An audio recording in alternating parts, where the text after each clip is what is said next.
ඉරානය සහ ඇමරිකාව අතර පැවති සාම සහයෝගීතාවය තවමත් වළංගු බව බොහෝ පාර්ශව නීත්‍යානුකූලව සඳහන් කරද්දී එක්සත් ජනපදයේ පසුගිය රාත්‍රියේදී දැවැන්ත ගුවන් ප්‍රහාර මාලාවක් ඉරාන අභ්‍යන්තරයටත් එල්ල කළා.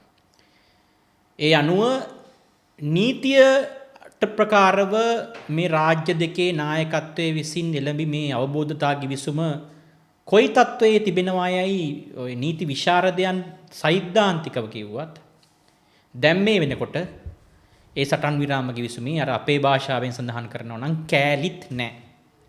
හරි අපි කතා කරන ව්‍යවහාරික භාෂාවෙන් කියනවා නම් කෑලිත් නැහැ දැන් සටන් විරාම ගිවිසුමේ දැවැන්ත ප්‍රහාර මාලාවක් ඉරානයේ පුරා එල්ල කරා එක්සත් ජනපදය.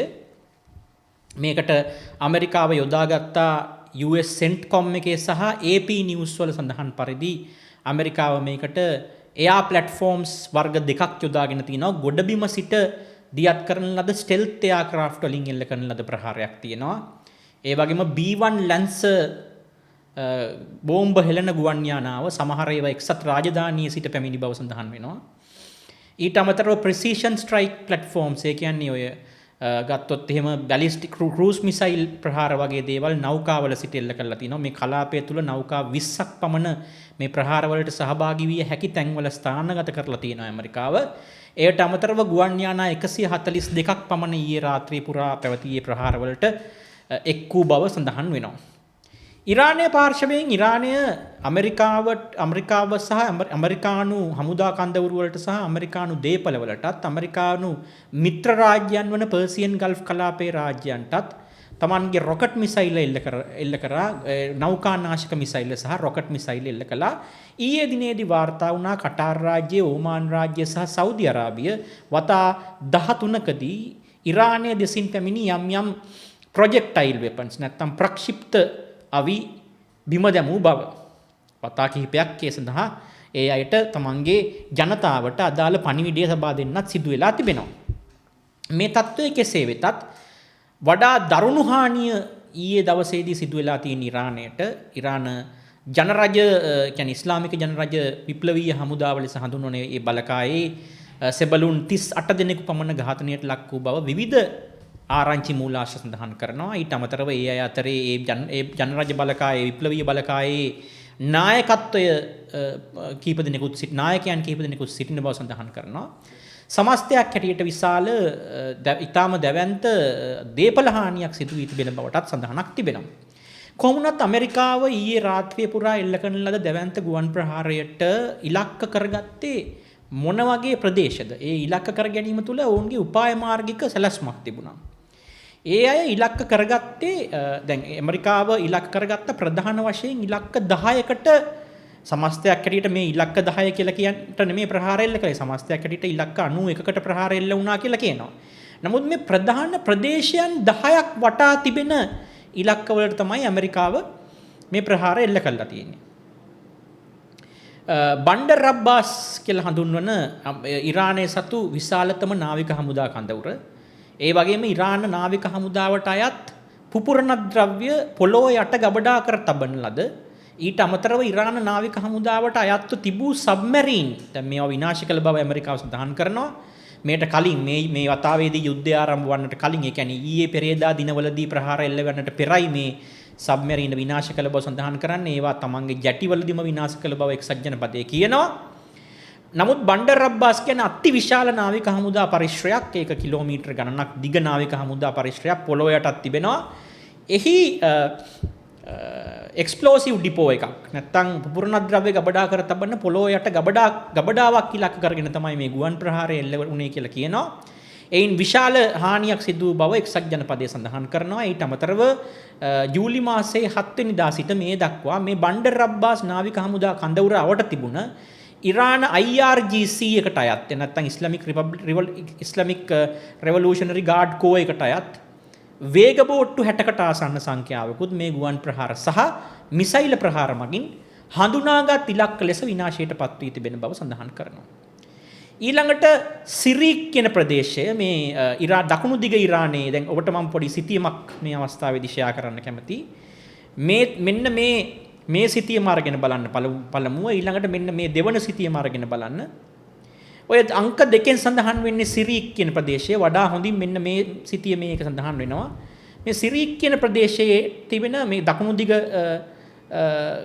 බෙරළබඩ තීරයට අයත් නගරයක් තමයි මේ සිරීක් කියලා කියන්නේ. මෙම ප්‍රදේශයේ තියෙනවා දීවර වරායක් සහ සංචාරක කර්මාන්තයේ වෙනුවෙන් ඉරානයේ යොදාගත් වරායක් භූමියක් සහ සමස්තයක් හැටියට IRGC එකට අයත් ඒ කියන්නේ ඉස්ලාමික් රෙවොලූෂනරි ගාඩ් කෝ එකට අයත් වේග බෝට්ටු ගබඩා කර තබන සහ අලුත් වැඩියා කර යලි දියඹට මුදා හරින ඩ්‍රයි ඩොක්ස් කියලා අපි හඳුන්වන ඒ වර්ගයේ ජැටියක් සහිත ඒ වර්ගයේ ඩොක් යාඩ් එකක් සහිත ප්‍රදේශයක් කියලා හඳුන්වනවා. ඒ ස්ථානයටත් ප්‍රහාර මාලාවක් එල්ල වෙලා තියෙනවා. ඊට අමතරව ඇතැම් නිල නොවන ආරංචි මාර්ග එක්සත් ජනපදයට දැනුම් දී තිබෙනවා මේ ප්‍රදේශය හරහා තෙල් පරිවහනයක් කරන්න ඉරානය උත්සාහ කරමින් ඉන්නවා කියලා. ඒකත් ඇතැම් විටක මේ සිරීක් කියන කලාපයට පහර දෙන්න එක හේතුවක් වෙන්න ඇති. කෙෂීම් නැත්නම් කෂීම් කියලා හඳුන්වන දූපතට දැවැන්ත ප්‍රහාරයක් එල්ල වෙලා තියෙනවා. එහි ඉලක්ක කිහිපයකටම ගුවන් ප්‍රහාර එල්ල වෙලා තියෙනවා. මේ දූපතේ තියෙන වැදගත්කම තමයි ඉරානය සතු දූපත් වලින් විශාලතම දූපත මෙයයි.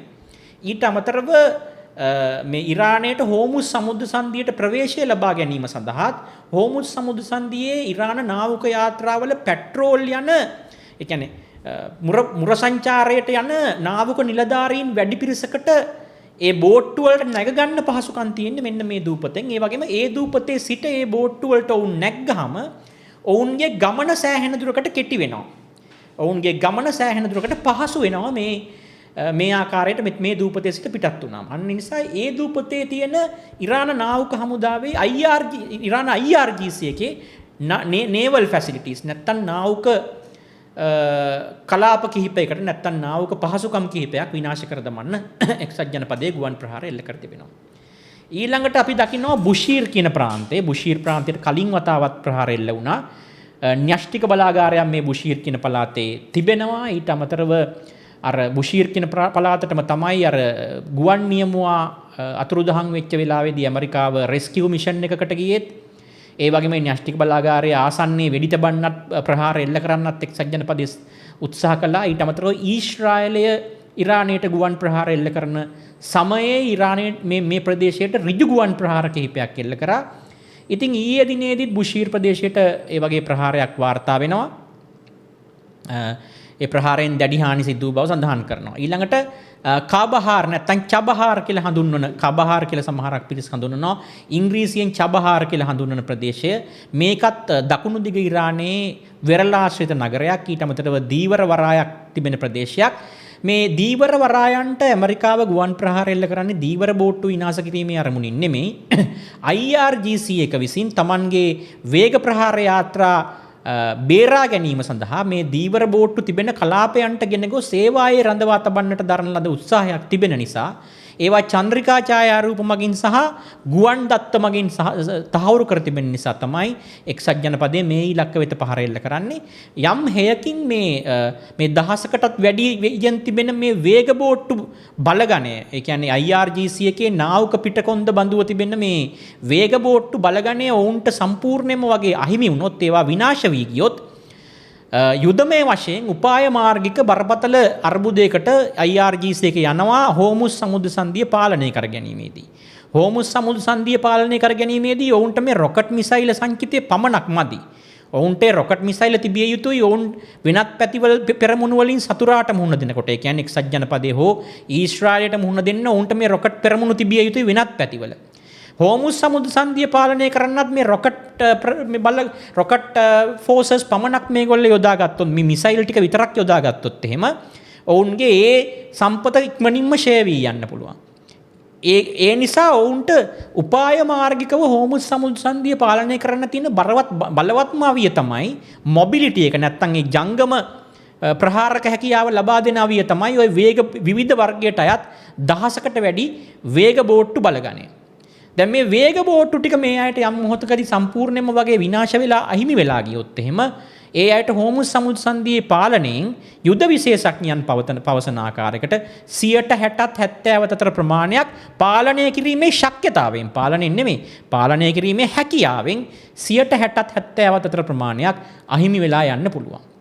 මෙන්න මේක නිසා තමයි මේ දැන් අපි දන්නවා කොටි ත්‍රස්තවාදයට එරෙහිව ශ්‍රී ලංකාවේ නාවික හමුදාව සහ ගුවන් හමුදාව උතුරේ කළ යුද්ධයේදී වඩාත්ම විශේෂයෙන්ම ශ්‍රී ලංකා ගුවන් හමුදාවේ අර කේලමා නමින් හැඳින්වෙන අර UAV එක ඔබට කවුරුත් ඔබට මතක ඇති. එයින් එක UAV එකක් අපි ඊශ්‍රායලයෙන් ගෙන්නවා. තව UAV එකක් රත්මලාන ගුවන් අභ්‍යාස යන රත්මලාන මේ KDU එක නැත්නම් ඒ කාලේ තිබ්බ KDA එක කොතලාවල ඩිෆෙන්ස් ඇකඩමි එකේ හිටපු ගුවන් හමුදාවේ ඉංජිනේරුවන් විසින් සකස් කරන ලදුව ගුවන් අභ්‍යාස පාසලෙන් නැත්නම් ගුවන් නියම පුහුණු පාසලේදී අත්හදා බලනු ලැබුවා.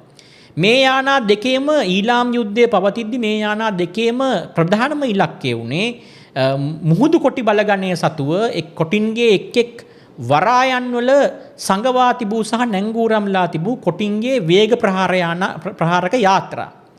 ඒකට හේතුව තමයි මුහුදු කොටින්ගේ මේ වේග ප්‍රහාරක යාත්‍රා තමයි ත්‍රස්තවාදයට එරෙහි යුද්ධයේ පවතින තාක්කල් ඔය උතුරු නැගෙනහිර මුහුදු සීමාවන් වල ශ්‍රී ලංකා යුද හමුදාවේ සෙබළුන් ඒ අතට මේ අතට ප්‍රවාහනය කරමින් තිබුණ යුද නෞකාවලටත් අර සෙසු නෞකාවලටත් බරපතලම තර්ජනය වුණේ. එතකොට ඒ කොටි සංවිධානයට ශ්‍රී ලංකාවේ නැගෙනහිර වෙරළ තීරුවේ සැලකිය යුතු ප්‍රමාණයකුත් උතුරු වෙරළ තීරුවෙන් යම් ප්‍රමාණයකුත් පාලනය කරන්න හැකියාව ලබා දුන්නේ මෙන්න මේ වේග ප්‍රහාරක යාත්‍රා ඔවුන් සතුව තිබිච්ච වේග ප්‍රහාරක යාත්‍රා. ඒක නිසා තමයි ශ්‍රී ලංකා ගුවන් හමුදාව UAV දාලා ඒ බෝට්ටු තියෙන්නේ කොහෙද කියන එක හරියටම නිරීක්ෂණය කළා. ලංකාවේ UAV තාක්ෂණය මේ මට්ටමට දියුණු වුණාට පස්සේ ගුවන් හමුදාව ලවා ඒ ඉලක්ක ඉවත් කරන්න, ඒ ඉලක්ක ටේක් ඩවුන් කරන්න, ඒ ඉලක්ක වලට ප්‍රහාර එල්ල කරන්න උත්සුක වුණේ. වේග බෝට්ටු ඉවත් කරාට පසුව කොටි සංවිධානයට මුහුදේ කළ හැකි සියලු දේ අහිමි වෙලා ගියා. විශේෂයෙන්ම කොටි ත්‍රස්තවාදීන්ගේ එක් නායකයෙකු වන සුසේයිට සතුව තමයි මේ මුහුදු කොටි බලගණය තිබුණේ. සුසේයිට කිසිවක් මුහුදේ කරගන්නට බැරි මට්ටමට ශ්‍රී ලංකා ගුවන් හමුදාව තමයි වැඩිම දායකත්වයක් දැක්ුවේ මේ බෝට්ටු නැංගූරම්ලා තිබෙන හෝ සංගවා තිබෙන කලාප පිළිබඳව ඉන්ටෙලිජන්සි ලැබුණාම, ඒ කියන්නේ බුද්ධි තොරතුරක් ලැබුණාම ඒවාට ගුවනින් ගිහින් පහර දීලා සහ මුලින්ම විනාශ කරන්න. ශ්‍රී ලංකා නාවික හමුදාව මුහුදේ කොටි සංවිධානයට ආයුධ ගෙනෙමින් සහ පතුරම් ගෙනෙමින් තිබුණු නෞකාවලට සහ බත්තල් වලට එළවා පහර දුන්නාට පසුව මුහුදු කොටින්ට අත්වෙච්ච දරුණුම පරාජයන්ගෙන් එකක් තමයි මේ ශ්‍රී ලංකා ගුවන් හමුදාව විසින් ඒ බෝට්ටු වලට පහර දීම. ඉතින් මේක මේ අවස්ථාවෙත් අපි ඇමරිකාව කරන දේ තුල දකිනවා මේ ටැක්ටික් එක. මේ යුද්ධෝපාය අපි දකිනවා ඇමරිකාව කරන දේ තුල.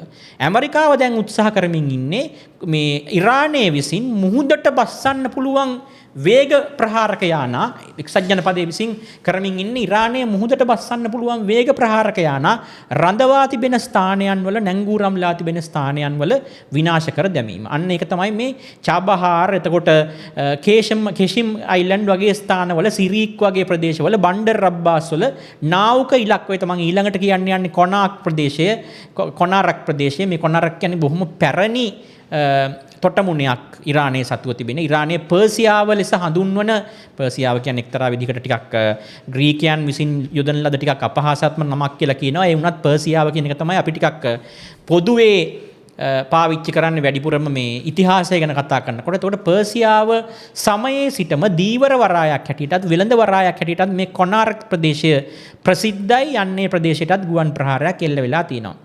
ඊළඟට ඉරාන් ශාහාර් කියන මේ ගුවන් තොටුපළටත් එක් ප්‍රහාරයක් එල්ල වී තිබෙනවා. ඒ නම් මං හිතන්නේ ඉලක්කයකින් පිට එල්ල කරන ලද ප්‍රහාරයක් හැටියට තමයි හඳුනාගෙන ඉන්නේ. මං හිතන්නේ අත්තරදීමකින් එල්ල වුණු ප්‍රහාරයක් කියලා තමයි කියන්නේ.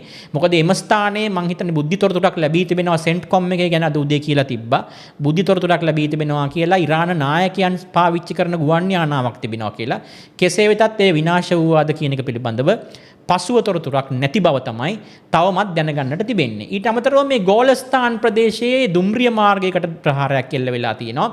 මේ ගෝලස්ථාන් කියන ප්‍රදේශය මේ දුම්රිය මාර්ගය පාවිච්චි කරන්නේ ටෙහෙරාන් නුවරටත් ටෙහෙරාන් නුවර සිට අනෙකුත් ඉලක්කගත කලාප වෙතටත් විශාල බරාවි IRGC එක සතු බරාවි ප්‍රවාහනය දුම්රිය මගින් කරන්න. ඉතින් ඒ දුම්රිය මාර්ගය විනාශ කර දැමුවායින් පසුව ඒ ප්‍රවාහන සැපයුම් අඩාල වෙයි කියන විශ්වාසයක් ඇතුව තමයි එක්සත් ජනපදයේ ප්‍රහාරය එල්ල කරන්න නැත්තේ. ඊට අමතරව මේ මෂාද් කියන ප්‍රදේශය හරහා ගමන් කරන ප්‍රධාන පාලම් දෙකක් විනාශ වෙන විදිහට ප්‍රහාර එල්ල කරලා තියෙනවා. IRGC එක තමයි ඒක තහවුරු කරන්නෙත් ඒගොල්ලන්ට ප්‍රහාර එල්ල වුණා කියලා. ඊළඟට මෙන්න මේ වැදගත්ම ස්ථානය මෙතෙක් කල් අප මේ යුද්ධයේදී වැඩිය ඇහිච්ච දැකිච්ච නැති නමක්. අපි විසින් වැඩිපුර අපේ නෙක්ස්ට් වොච් එක හරහාත් මේ අඩවිය හරහාත් මේ යුද විශ්ලේෂණ ගෙනෙද්දී පාවිච්චි නොකරපු ඇහිච්ච නැති නමක් තමයි මේ අබු මුසා කියන දූපත. අබු මුසා දූපත කියලා කියන්නේ ඔවුන්ගේ සංචාරකයන්ට යන්න පුළුවන් පුංචි දූපතක් කියලා තමයි ඉස්සර ප්‍රසිද්ධ වෙලා තියෙන්නේ. නමුත් මේ යුද්ධයත් එක්ක මේ අබු මුසා කියන දූපතටත් එහි තිබෙන ඉලක්ක කිහිපයකටත් ප්‍රහාර එල්ල වී තිබෙනවා. ඇයි ඒ දූපත වටින්න කියන එක ඒක ගැන කතා කරන්න පළවෙනි අවස්ථාව නිසා මම තව ටිකකින් ඕගොල්ලන්ට කියලා දෙන්නම්. ඊට අමතරව ඉරානයේ තෙල් ජීවනාලිය නැත්තම් හදවත බඳු වෙච්ච කාග් කියන දූපතටත් ප්‍රහාරයක් එල්ල වෙලා තිනවා. මේ රාත්‍රී කාලය තුර ප්‍රහාර 95ක් පමණ එක්සත් ජනපද ත්‍රිවිධ හමුදාව විසින් විශේෂයෙන්ම නාවික සහ ගුවන් හමුදාව විසින් එල්ල කරනු ලබන බව තමයි සඳහන් වෙන්නේ. අපි බලමු මේ අබු මුසාබ් කියන දූපතේ මොකද්ද තියෙන වැදගත්කම කියලා මෙන්න මේ ස්ලයිඩ් එකත් එක්ක.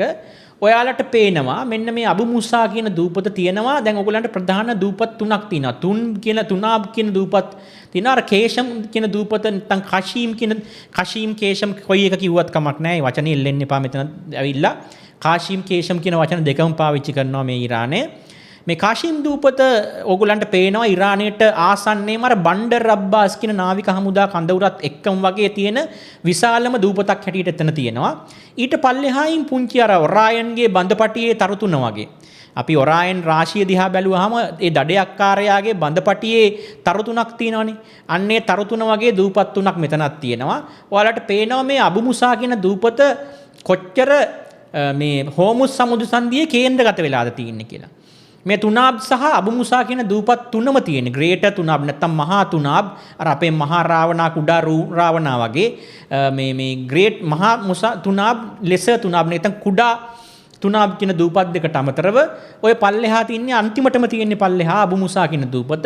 මේ දූපත් තුනේ ඉන්නා වූ ඉරාන වේගබෝට්ටු නාවික බලගණයන්ට සමස්ත හෝමුස් සමුද්‍ර සංධියේම ඕනෑම තැනකට මේ පටුම කලාපය කිලෝමීටර් 31ක් පමණක් පළලින් යුතුවන්නා වූ මේ සමුද්‍ර සංධියේ පටුම කලාපේ ඕනෑම තැනකට ඕනෑම නාවික යාත්‍රාවකට ඉතාම වේගයෙන් ළඟා වෙන්න පුළුවන් බව කියනවා.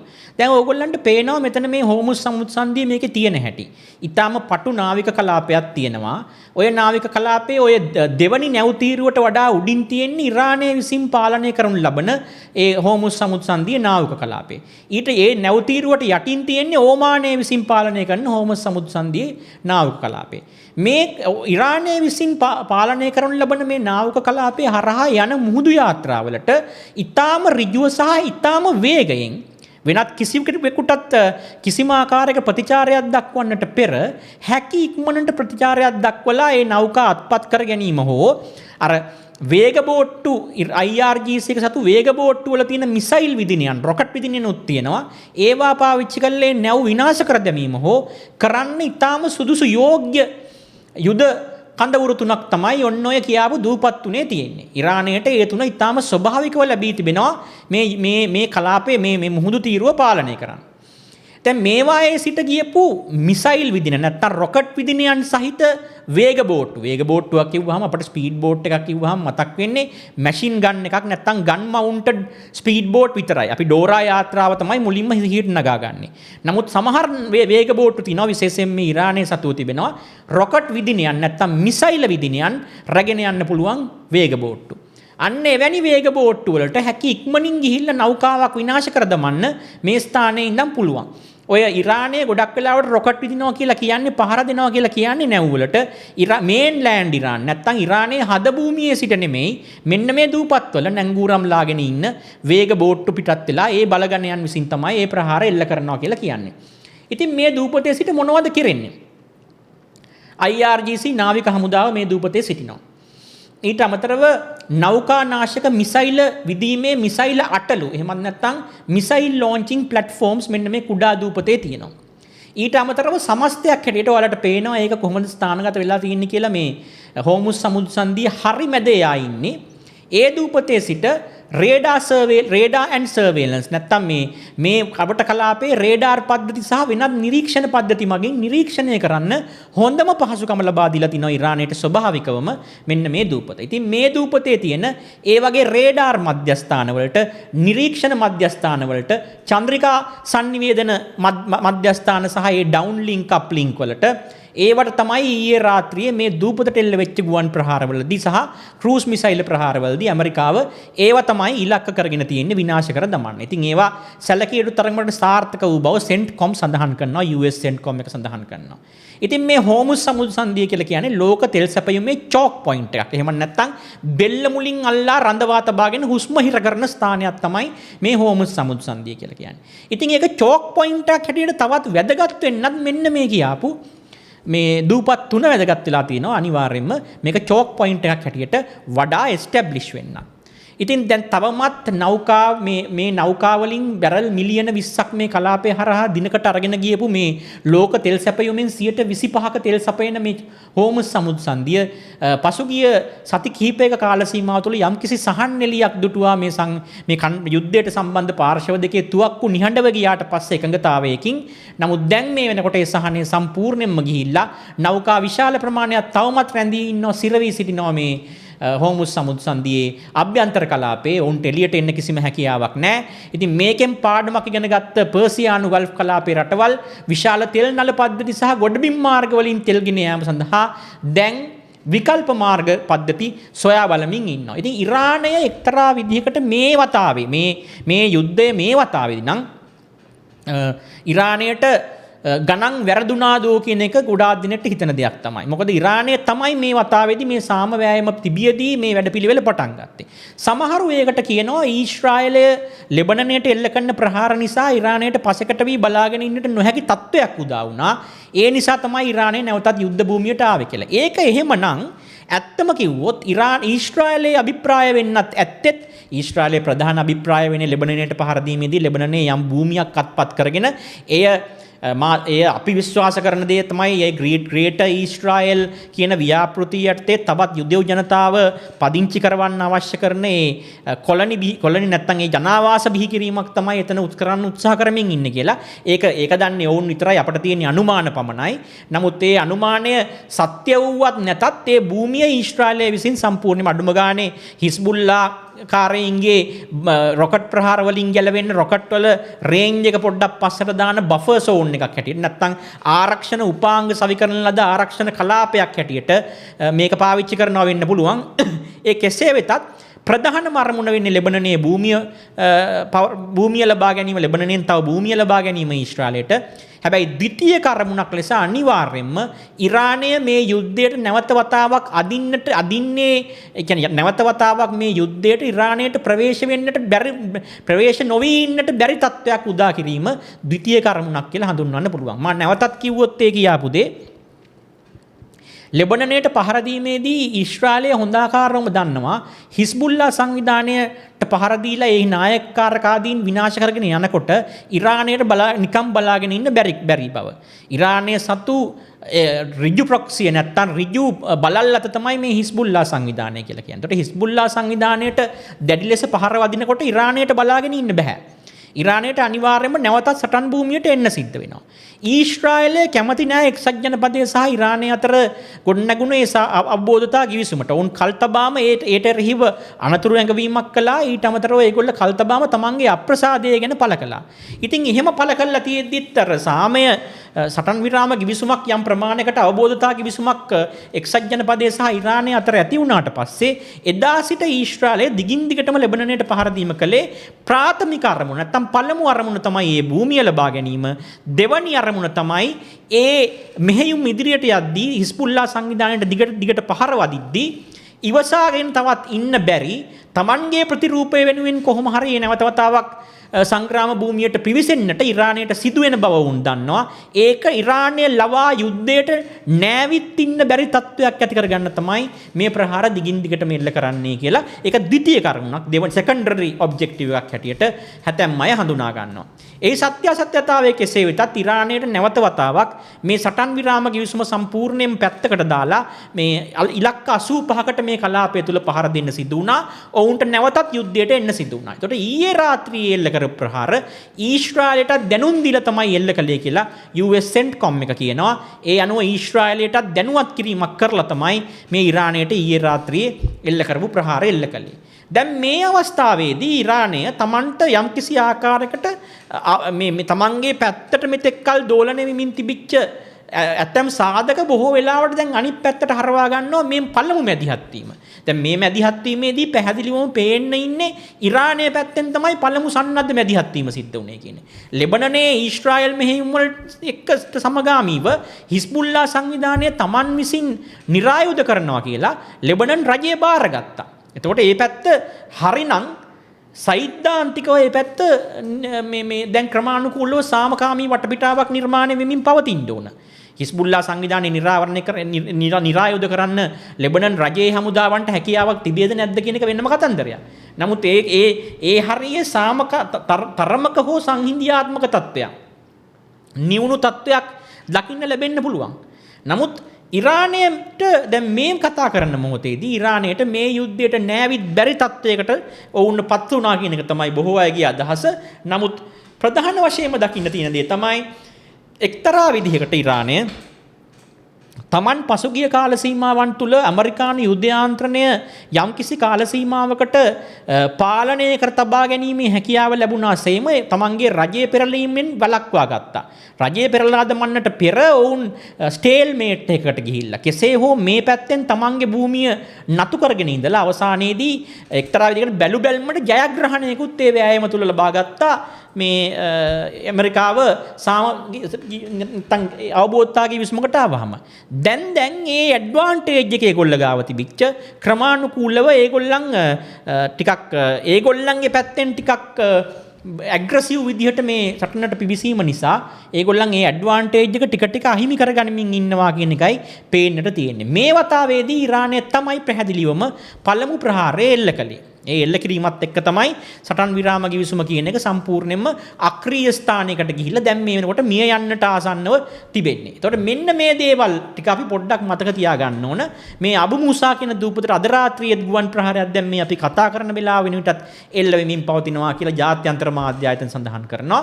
නමුත් දැන් ඉරානය මුලින්ම බැලුබැල්මට මේක ජයග්‍රහණය කරපු පාර්ශවය ලෙස පෙවුනට යුද්ධයට අඩිය නොතබා බැරි තැනට ඔවුන් පොළඹවන්න උපාය මාර්ගික ද්විතීයික උපායක ලක්ෂණයක් හැටියට නැත්නම් සෙකන්ඩරි ඔබ්ජෙක්ටිව් එක ප්‍රාථමික එක වෙන එකක් වුණාට ඊශ්‍රායලයේ උත්සාහ දරා ඒ උත්සාහය ඔවුන්ගේ පැත්තෙන් සාර්ථක වුණාදෝ කියලා ඇතැම් අයට හිතන්න පුළුවන්. මොකද යම් තාක් දුරකට ඉරානයේ නැවත වතාවක් තමන්ගේ ශක්තිය ගොඩනගා ගනිමින් පැවතියා. ජනතාව රජයට ටික ටික නතු වෙමින් පැවතියා. ඒ සියල්ල සිදු වුණේ සටන් විරාමයට ඔවුන්ගේ පැත්තෙනුත් එකඟතාවයක් ආපු නිසා. නමුත් මේ කතා කරන මොහොතේදී මේ සියලු දේවල් උඩු යටිකුරු වෙමින් පවතින බව තමයි සඳහන් කරන්න පුළුවන්. දැන් මේ අවස්ථාව ලබා ගන්න නම් එක්සත් ජනපදයේ පුලපුලා බලා හිටියේ ඔවුන්ට දැන් ඕනෑම ආකාරයක ප්‍රහාරයක් එල්ල කිරීමේ නිල අවසරය ලැබී තිබෙනවා. ඒකට හේතුව තමයි කලින් වතාවන් වලදී සාමය වෙනුවෙන් එක්සත් ජනපදයේ කැපවීමක් තිබෙනවාද එක්සත් ජනපදයට තියෙන එකම විකල්පය යුද්ධයකට මේ අවකාශයේ යෑම පමණක්ද වගේ ප්‍රශ්න මතුවුණා කලින් අවස්ථාවේදී. දැන් මේ අවස්ථාවේදී එවැනි එකදු ප්‍රශ්නයක් හෝ මතුවන්නට ඉඩ නොතබා සාමයටත් ගිහිල්ලා ඉරානයට සාමයට එන්න කියලා වාඩි කරවගෙන මේ අවශ්‍ය කරන සහයෝගීතාවය දීලා සාමයත් අත්සන් කළාට පසුව ඉරානයේ පැත්තෙන් ප්‍රහාරයක් එල්ල වුණාට පස්සේ මේ කියන අවස්ථාවේදී ඉරානයට ඇත්තටම මේ එක්සත් ජනපදයට වඩා ලෝක ප්‍රතිරූපයේ පැත්තෙන් ඉරානයට තමයි අවාසිය කරකෙන්නේ කියන එක ඩොනල්ඩ් ට්‍රම්ප් ජනාධිපතිතුමා සහ ඔහුගේ පරිපාලනය දන්නවාද නැත්නම් දන්නවා විය යුතුයි කියලා නිගමනයකින් තමයි අපිට අද වැඩසටහන අවසන් කරන්න සිදු වෙන්නේ. ඉතින් හෙට දවසේදී අපි බලමු මේ ඉරානයට සමග ගැටුම කොයි ආකාරයකට ගමන් කරන්න කියන එක. මේක එක්ක යුද්ධයක් වෙයි නැත්නම් ඒගොල්ලන් ආයිමත් පාරක් වන්න මාත් එක්ක සාකච්ඡාවට එනවා. ඒගොල්ලන්ට සාමය ඕන, ඒගොල්ලෝ හරි ලස්සන මිනිස්සු වගේ ප්‍රකාශයක් ඩොනල්ඩ් ට්‍රම්ප් කරයි. කොයි හැටි වෙතත් අපි බලමු හෙට දිනේදී තත්ත්වය කොහොමද කියලා. බොහොම ස්තුතියි.